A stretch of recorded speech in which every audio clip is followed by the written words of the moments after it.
Good afternoon, my Real News Media TV family. Welcome back to the channel for another news update for Friday, November 21, 2025.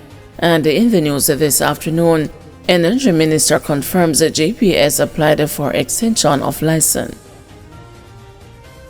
Energy Minister Darrell Vaz has confirmed that the Jamaica Public Service Company has applied for an extension of its current license, which expires in July 2027, in a bid to attract the necessary capital to assist with the restoration efforts.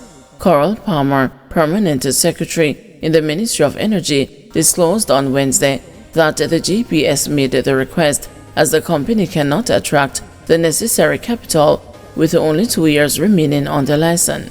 Mr. Vaz on Thursday said discussions are underway with the company on the matter. The government of Jamaica is very well aware of the need to restore electricity across all parishes in the shortest possible time.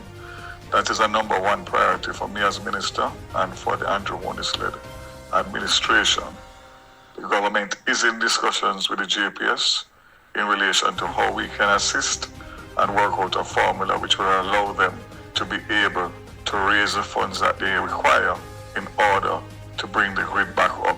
It is early stages, but I can concur and conclude that discussions are taking place at the highest level, and I will be updating Parliament on Tuesday with where we are in terms of a recovery plan based on the government's discussions with the JPS shareholders and management. Fire Brigade urges proper generator use amid reports of related deaths. The Jamaica Fire Brigade says it has received reports that about 7 people have died from carbon monoxide poisoning after using generators following Hurricane Melissa. Commissioner Stuart Beckford is warning residents to keep generators outside and away from homes to prevent tragedies.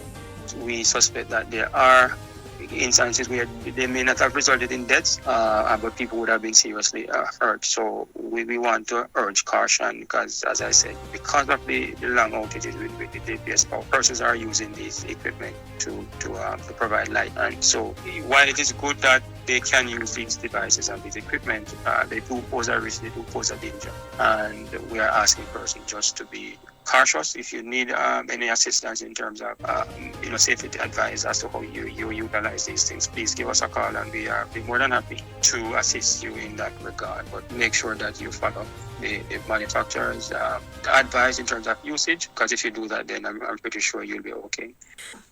If you have a metal container or drum, we suggest that you put an amount of rubbish in that drum.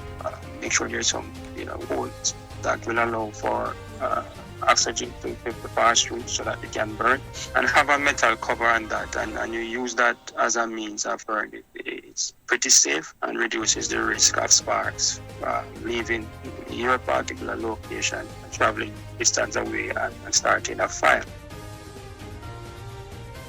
48-hour curfew extended in Kingston Eastern Police Division.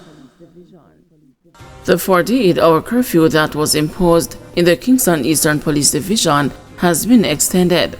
The curfew will continue from 6 p.m. on Thursday, November 20, and will remain in effect until 6 p.m. on Saturday, November 22. The boundaries of the curfew are as follows: north along an imaginary line from Mountain Ridge from Mountain View Primary to Cane River Falls. South along the coastal line from the bridge at 10 miles Bull Bay to Flag Circle. East along an imaginary line from Cane River Falls to the bridge at 10 miles Bull Bay. West along South Camp Road from Flag Circle to Vineyard Road onto an imaginary line to Mountain View Primary School. During the hours of the curfew, individuals within the boundaries of the curfew are required to remain indoors unless otherwise authorized by the ground commander. Water Resources Authority says groundwater levels in Content, Manchester slowly receding after flooding. The Water Resources Authority says groundwater levels in Content, Manchester, which caused the flooding in the community, are now slowly receding. The rise in water levels have been attributed to the significant rainfall experienced before and during the passage of Hurricane Melissa on October 28. Deputy Managing Director of the WRA, Godfrey Marshall, who made the disclosure, noted that on-site observations indicate a gradual improvement in the area. The water appears to be slowly declining, not quickly, but a gradual decline seems to be happening right now, he told the news. Marshall noted, however, that the groundwater movement in content is contributing to rising levels in downstream communities, an outcome he said the authority had anticipated. We've seen rising water levels in Porus and Hammonds in Manchester, which was expected, because as the groundwater flows underground from content going down, we expected the water to rise in the neighboring regions, he stated. Marshall noted similar occurrences in Comfort Hall and Evergreen, adding, "Those are the areas in Manchester we have identified. At present, I am not aware of any others."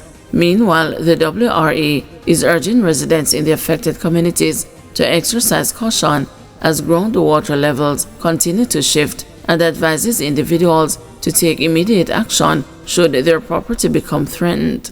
Based on the current data and the comparisons with the previous events, Marshall indicated that the recession of water in content may take approximately 4 weeks.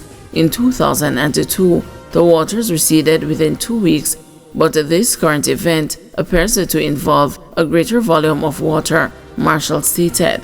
He added that the preliminary indications, supported by anecdotal evidence, suggest that water levels at this time has exceeded those recorded in 2002. While the situation in content continues to be closely monitored, Marshall noted that assessments are also ongoing across other communities. Cautioning residents against entering floodwaters to take photographs or videos, Marshall underscored the dangers posed by severe contamination. People should avoid contact with the water. It may be contaminated by sewage pits, graves, and other matter that would compromise its safety. It is not suitable for human contact or consumption, he emphasized. Marshall further urges residents not to consume water seeping from the ground in certain areas, explaining that such water is likely contaminated, and if used, people should boil it or take steps to purify it before drinking. He emphasizes that any water intended for consumption must be properly treated.